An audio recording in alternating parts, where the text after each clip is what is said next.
To many, it was the Northwest version of Rolling Stone magazine.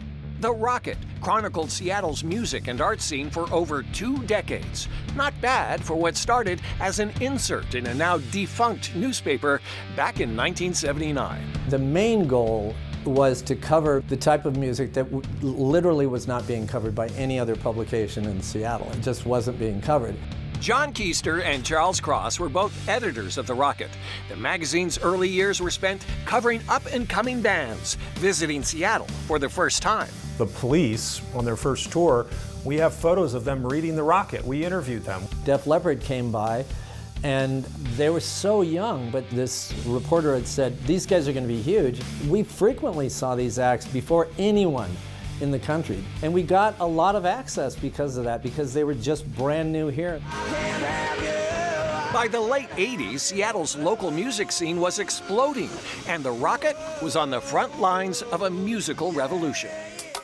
When you look back on the history of the paper and you go, okay, we're the first people to cover Nirvana, Soundgarden, Alice in Chains, and what Pearl Jam, what those bands did to change the world and how relevant they still are today, that makes me amazed.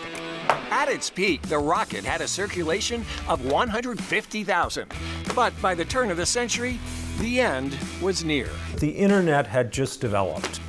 And a lot of what made The Rocket work were musicians' classifieds, where people met other members of bands. Every band you can think of, from Nirvana and Kurt Cobain to many of the other bands that became famous, had advertised in The Rocket looking for band members at times.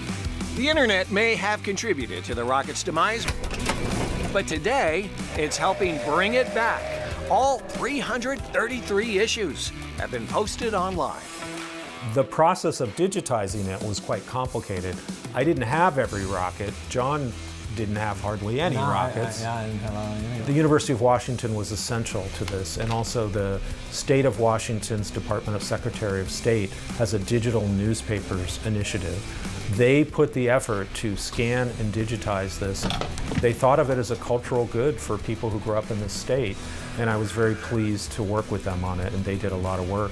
Here's an ad for Soundgarden, Screamin' Trees, and Tad. $7, $9 at the door. Yeah. With every issue of The Rocket preserved online, anyone can enter a digital time capsule and visit the era that changed Seattle forever.